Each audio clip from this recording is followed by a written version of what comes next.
नमस्कार दोस्तों, मेरा नाम है भालचंद्र। ब्रह्मांड सिद्धाष्टों में आप सभी का स्वागत है। आज के इस वीडियो में हम चर्चा करेंगे मिथुन राशि का जून 2020 का संपूर्ण राशिफल।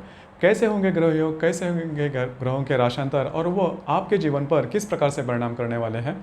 आपके जीवन का ऐसा कौन सा क्षेत्र है जो कि सबसे ज़्यादा कंपित होने वाला है, सभी के बारे में चर्चा इस वीडियो में हम करने वाले हैं।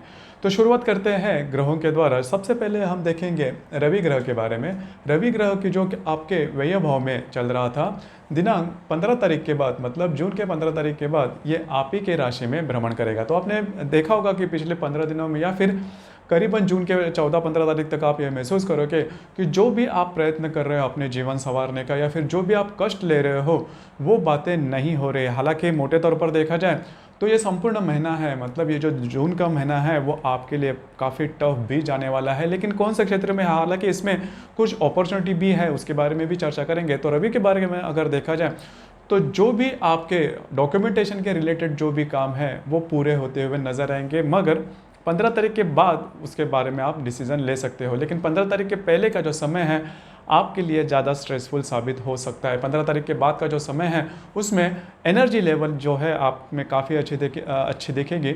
दूसरी ज़्यादा महत्वपूर्ण बात, आपकी जो राशि है उसमें कॉन्फिडेंस लेवल थोड़ा कम दिखाई देता है। लेकिन जैसे ही रवि आपके राशि में भ्रमण करेगा तो आपका जो कॉन्फिडेंस लेवल है वो काफ़ी अच्छा देखा जाएगा। इसके बाद हम चर्चा करेंगे मंगल ग्रह के बारे में। मंगल जो ग्रह है वो आपके भाग्य भाव में भ्रमण कर रहा है और दिनांक 18 तारीख के बाद ये मंगल ग्रह आपके दशम भाव में भ्रमण करेगा।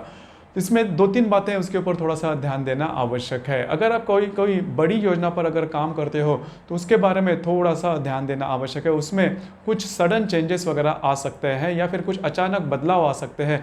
इसी वजह से किसी भी प्रकार की अगर बड़ी योजना के बारे में आप सोच रहे हो या फिर काम करना चाहते हो तो इस महीने में ऐसे डिसीजन बिल्कुल भी नहीं लेना। दूसरी ज़्यादा महत्वपूर्ण बात, सेहत के बारे में छोटे मोटे प्रॉब्लम आ सकते हैं और जो मैं अभी बात कर रहा हूँ उसके ऊपर भी ध्यान देना आवश्यक है। 18 तारीख के बाद जैसे ही ये मंगल आपके दशम भाव में भ्रमण करेगा तो जहाँ पर आप काम करते हो, नौकरी करते हो या फिर व्यवसाय करते हो वहाँ पर कॉम्प्लिकेशंस वगैरह आ सकते हैं। वहाँ पर के जो सहकर्मी हैं उनसे आपके तू मैं वगैरह हो सकते हैं। उसी प्रकार आपके जो घर के लोग हैं उनके साथ भी छोटी मोटी बातों के लेकर तकरार हो सकती है। ध्यान देना काफ़ी ज़्यादा आवश्यक है। अगर आप किसी के प्रेम में हैं तो भी छोटी मोटी बातें आपके लिए आपके अपोज में जा सकती है, इसके आपको कुछ नेगेटिव रिजल्ट्स वगैरह मिल सकते हैं, तो ध्यान देना आवश्यक है। इसके बाद हम चर्चा करेंगे बुध ग्रह के बारे में। बुध ग्रह आप ही के राशि में भ्रमण कर रहा है और दिनांक 16 तारीख के बाद यह वक्री होना जा रहा है, जो कि आपके लिए स्ट्रेसफुल जो कंडीशंस है वो तैयार कर सकता है, क्योंकि आप ही के राशि का स्वामी है, आप ही के राशि में भ्रमण कर रहा है और 16 तारीख के बाद यह वक्री भी हो रहा है।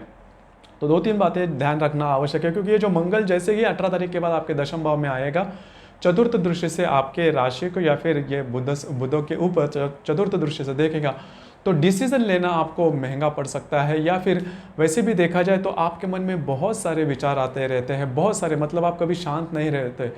तो 16-17 तारीख का जो समय है, 16-17 तारीख के बाद के जो दिन है वो आपके लिए और भी ज़्यादा स्ट्रेसफुल वगैरह साबित हो सकते हैं। हालांकि रवि आपके राशि में आने के कारण वो आप सह पाओगे, लेकिन मन में काफ़ी सारे विचार चलते रहेंगे। इसके बाद हम चर्चा करेंगे गुरु ग्रह के बारे में। गुरु जो ग्रह है आपके अष्टम भाव में भ्रमण कर रहा है और ये पंचम दृष्टि से आपके व्यय भाव को देखेगा, सप्तम दृष्टि से आपके द्वितीय भाव को देखेगा और नवम दृष्टि से ये आपके चतुर्थ भाव को देखेगा। तो दो तीन बातें हैं उसके ऊपर ध्यान रखना काफ़ी ज़्यादा आवश्यक है, क्योंकि ये जो है गुरु आपका सप्तमेश भी है और वो वक्री है आपके अष्टम भाव में। 30 तारीख के बाद आपके सप्तम भाव में भ्रमण करेगा। लेकिन आपके जो वैवाहिक जोड़ीदार हैं उनके साथ छोटी मोटी बातों को लेकर तकरार वगैरह हो सकती है, या फिर उनसे उनके सेहत के बारे में छोटे मोटे प्रॉब्लम या कॉम्प्लिकेशंस वगैरह आ सकते हैं। जैसे कि ये गुरु ग्रह आपके व्यय भाव को भी देख रहा है, वहाँ पर जो शुक्र है वह उसको भी देख रहा है, तो आपका जो व्यय है, मतलब पैसे का जो खर्च है वो ज़्यादा होने की संभावना है। दूसरी ज़्यादा महत्वपूर्ण बात, जैसे हमने शुरुआत में कही, इसके पहले कही कि आपके जो वैवाहिक जोड़ीदार है उनके साथ भी छोटी मोटी बातों को लेकर तकरार हो सकती है। इसके बाद हम चर्चा करेंगे शुक्र ग्रह के बारे में। शुक्र ग्रह आपके व्यय भाव में है और वो भी वक्री चल रहा है। दिनांक 25 तारीख के बाद ये शुक्र ग्रह आपका मार्गी होने जा रहा है, लेकिन मोटे तौर पर अगर देखा जाए तो वो वक्री अवस्था में रहेगा। तो जैसे मैंने कहा कि आपके जो वैवाहिक जोड़ीदार है उनको सेहत के लेकर प्रॉब्लम हो सकती है। अगर आप किसी के प्रेम में हैं तो भी आपको उसमें प्रॉब्लम कॉम्प्लिकेशंस वगैरह आ सकते हैं। दूसरी सबसे महत्वपूर्ण बात, अगर आप शेयर मार्केट से डील करते हो तो इन दिनों में मतलब ये पूरे महीने में किसी भी प्रकार के बड़े ट्रेड नहीं करना, क्योंकि इस महीने में जो ग्रहण होने जा रहा है वो आप ही के राशि में होने जा रहा है। तो ध्यान रखना बहुत ही ज़्यादा आवश्यक है। आपके साथ चीटिंग हो सकती है, या फिर आपके जो अंदाज रहेंगे वो चूकने की संभावना काफ़ी ज़्यादा बनती है। तो ध्यान रखना बहुत ही ज़्यादा आवश्यक है। इसके बाद हम चर्चा करेंगे शनि ग्रह के बारे में। शनि जो ग्रह है वो आपके अष्टम भाव में है, तृतीय दृष्टि से आपके दशम भाव को देखेगा, सप्तम दृष्टि से आपके द्वितीय भाव को देखेगा, और दशम दृष्टि से आपके पंचम भाव को देखेगा। तो जहाँ पर आप काम करते हो, नौकरी करते हो या फिर व्यवसाय करते हो, वहाँ पर की जो परिस्थितियाँ है वो काफ़ी अलग साबित हो सकती है। दूसरी सबसे इंपॉर्टेंट बात, आपके सेहत के बारे में भी ध्यान रखना आवश्यक है। तो ये 2-3 बातें हैं, क्योंकि शनि जो है वैसे देखा जाए तो आपके राशि के लिए अच्छा है, लेकिन वह अष्टम भाव में है और वक्री चल रहा है, इसी वजह से वो पूरी तरह से अपनी पॉजिटिविटी आपको नहीं दे पाएगा। राहु केतु के बारे में अगर चर्चा करें तो राहु जो है आप ही के राशि में भ्रमण कर रहा है, केतु आपके सप्तम भाव में भ्रमण कर रहा है।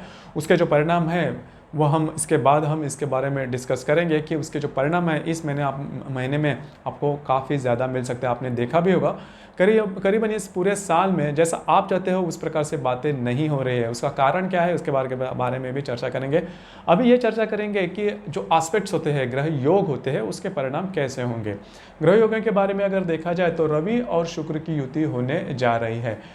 जो रवि जो कि आपके व्यय भाव में है उसके साथ शुक्र की युति होने जा रही है। तो जहाँ पर 2-3 बातें हैं, इसकी जो इंटेंसिटी होगी वो करीबन 2 तारीख से लेकर 4 तारीख तक इसका जो प्रभाव है वो देखा जाएगा। इसका जो परिणाम है वो अगर आप किसी के प्रेम में हो तो उसके बारे में मिसअंडरस्टैंडिंग हो सकती है। अगर आप शेयर मार्केट से डील करते हो तो भी बातें थोड़ी सी अलग से साबित हो सकती है। तो इन 2 दिनों में मतलब 2 तारीख से लेकर 4 तारीख के जो ये 3 दिन है उस पर इन दिनों में थोड़ा सा ध्यान रखना आवश्यक है। उसी प्रकार मंगल और शुक्र का केंद्र योग भी होने जा रहा है। मंगल जो कि आपके भाग्य भाव में है, उसके साथ आपके व्यय भाव का जो शुक्र है उसका दृष्टि अधिष्ठित केंद्र योग होने जा रहा है।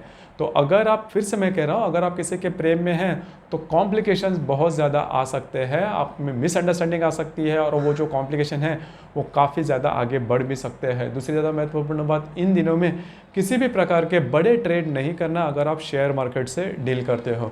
उसी प्रकार हर्षल और बुध का लाभ योग भी होने जा रहा है। हर्षल जो कि आपके लाभ भाव में है, उसके साथ आप ही के राशि में स्थित बुध का लाभ योग होने जा रहा है। इसका जो परिणाम होगा वैसे देखा जाए तो अच्छा ही होगा, क्योंकि जो भी जैसे आपने कहा, आपने देखा भी होगा कि मैं शुरुआत से आपकी जो कुंडली है उसके बारे में बहुत सारी नेगेटिव बातें आ रही है, लेकिन ये जो बुध हर्षल का जो लाभ योग है वो उसमें से कुछ ना कुछ तो ऐसी बातें निकाल पाएगा जिसकी वजह से जो कॉम्प्लिकेशंस है, जो स्ट्रेस है वो काफ़ी मात्रा में कम होता नज़र आएगा। और वैसे भी देखा जाए तो आपकी जो राशि है वो बौद्धिक स्तर की राशि है। तो अगर ऐसी कोई कॉम्प्लिकेशन स्थिति पैदा हो जाती है तो आप उससे मार्ग निकाल ही लेते हो। तो इसका जो प्रभाव होगा, हर्षल और बुध जो लाभ योग है उसका जो प्रभाव होगा वो करीबन 4 तारीख से लेकर 6 तारीख तक ज़्यादा देखा जाएगा। इसके बाद नेपच्यून और रवि का केंद्र योग भी होने जा रहा है। नेपच्यून जो आपके भाग्य भाव में है उसके साथ जो रवि है उसका केंद्र योग होने जा रहा है। तो 2-3 बातें हैं, उसके ऊपर थोड़ा सा ध्यान रखना आवश्यक है। इन दिनों में किसी भी प्रकार के डॉक्यूमेंटेशन के बारे में जो बातें हैं या फिर डिसीजन हैं वो बिल्कुल भी नहीं करना, प्रॉमिसेस नहीं करना, कमिटमेंट नहीं करना। अगर करते हो तो वो फंसने के चांसेस काफ़ी ज़्यादा लगते हैं। इसके पहले अगर आपने रिस्क लेकर कोई काम किया है तो वो उसमें भी बाधा आ सकती है। उसका जो प्रभाव होगा 10 तारीख से लेकर करीबन 12 तारीख तक देखा जाएगा। इसके बाद नेपच्यून और मंगल की युति होने जा रही है। ये जो ग्रह योग है वो सबसे ज़्यादा महत्वपूर्ण है। नेपच्यून जो कि आपके भाग्य भाव में है उसके साथ जो मंगल है उसकी युति होने जा रही है। यहाँ पर ये जो कालावधि है वो करीबन 12 तारीख से लेकर 14 तारीख तक का होगा। इस कालावधि में अगर आपके जो भी फ्रेंड सर्कल है, आपकी जो राशि है वो फ्रेंड सर्कल में ज़्यादा पाई जाती है, तो आपके जो भी फ्रेंड सर्कल होंगे उनसे थोड़ी सी दूरियां बना के रखना, या फिर अगर उनसे कोई डिमांड आती है तो वो जल्दी से पूरी नहीं करना, क्योंकि अगर आप उनसे कुछ पैसों के बारे में बातें करते हो या फिर उनकी मदद के बारे में, तो वो पैसे आपको आने की संभावना थोड़ी कम दिखाई दे रही है। दूसरी ज़्यादा महत्वपूर्ण बात, सेहत के ऊपर ध्यान देना बहुत ही ज़्यादा आवश्यक है। अगर आपने कोई बड़ा काम हाथ में लिया है तो उसमें भी बाधा आ सकती है। तो ये जो कालावधि है 12 तारीख से लेकर 14 तारीख तक का, वो आपके लिए बहुत ही ज़्यादा महत्वपूर्ण है। इसके बाद का जो ग्रह योग है वो सबसे ज़्यादा महत्वपूर्ण है। इस महीने में रवि और राहु की युति होने जा रही है। इसका जो प्रभाव होगा वो करीबन 19 तारीख से लेकर 22 तारीख तक का होगा। जो मैंने इसके पहले कहा कि आपके राशि में ग्रहण होने जा रहा है, तो ग्रहण का जो प्रभाव होगा वो 19 तारीख से लेकर करीबन 22 तारीख तक, मतलब 4 दिन तक का होगा। और वो जो है ग्रहण वो आप ही के राशि में होने जा रहा है। तो सबसे महत्वपूर्ण बात इसमें देखी जाएगी, किसी भी प्रकार के बड़े ट्रेड नहीं करना, किसी भी प्रकार के बड़े निर्णय नहीं लेना। अगर आपके सामने कोई अपॉर्चुनिटी आती है तो वो बिल्कुल भी हाथ में नहीं लेना। इसमें आपकी जो बुद्धि है वो भ्रमित होने के चांसेस काफ़ी ज़्यादा बनते हैं। तो किसी भी प्रकार के बड़े डिसीजन नहीं लेना। और आपकी जो राशि है इसमें प्रॉब्लम यही होती है कि आप में डिसीजन पावर थोड़ी कम होती है। तो कभी कभी क्या होता है कि और आपकी राशि ट्रस्टवर्दी भी है, सामने वाले पर जल्दी विश्वास रख लेती है। तो इन दोनों जो बातें हैं उसके ऊपर थोड़ा सा ध्यान रखना। किसी भी प्रकार के इस पूरे महीने में अगर चाहो तो भी कोई ऐसी बात, कोई ऐसे डिसीजन नहीं लेना जिसकी वजह से आपका जो जीवन है वो बदल सकता है। तो बिल्कुल भी ये बात नहीं करना। उसके बाद जो पूर्णिमा है इस महीने की वो 5 तारीख को है। तो 4, 5 और 6 इन 3 दिनों में भी किसी भी प्रकार के बड़े ट्रेड बिल्कुल भी नहीं करना। तो दोस्तों ये था मिथुन राशि का जून 2020 का संपूर्ण राशिफल। आपको ये राशिफल कैसे लगा, आपने किस तरह से अनुभव किया, इसके बारे में नीचे कमेंट बॉक्स में ज़रूर कमेंट करना। और अगर आपके मन में कोई और विषय है जिसके बारे में आपको जानकारी चाहिए तो भी कमेंट बॉक्स में ज़रूर कमेंट करना। और अपना जो चैनल है ब्रह्मांड सिद्धि एस्ट्रो, इसे लाइक, शेयर, सब्सक्राइब ज़रूर करना। धन्यवाद।